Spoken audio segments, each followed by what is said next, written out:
এই ছোট্ট আপু কেমন আছেন? ভালো আছি। আর তোমার ছোট্ট বলছি, তুমি রাগ করছো? না আমি তো ছোট্টই। তুমি ছোট্ট, তোমার বয়স কত? 12 বছর। 12 বছর। এই 12 বছর বয়সে কেক নিয়ে আসছো, কেমনে কি? আমার বোন বানান কিভাবে হবে? বাপরে, এটা কেমনে কি? আচ্ছা যাই হোক, এই যে কেকটা এটা তোমার বোনই বানাইছে? সব তুমি কি তোমার বোনের হেল্প করো? ওর বাচ্চা রাখে। ওর বাচ্চা রাখে আর সেই প্রেক্ষিতে সে কেক বানিয়ে দেয়। এই যে এর কেকের নামটা কি তুমি বলো তো? বাটারস্কচ। এটা বাটার স্কচ। আর এটা ফুটি। ফুটিং। আর এই যে এটা অরেঞ্জ।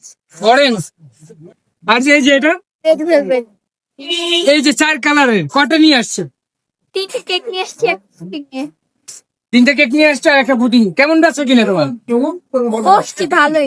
ভালো। দিয়ে শেষে তুমি কি একা আইছো না কেউ হেল্প করে নাই? আমার আম্মু আসছে, আমার ভাই আসছে। সে তো তার শ্বশুর বাড়ি চলে যাবে, যতদিন আছে এই কাজ করবে। আমি তো তার সামনে দাঁড়ায় দেয় ওরা কোলে নিয়ে আসি, তখন আমি বানাবো। পারবে? হ্যাঁ। তো যাই হোক, তুমি আসো কোন জায়গায় বলো তো? ICT tower opposite side. সবাই আমার দোকানে আসবেন, আমার কেক ট্রাই করেন।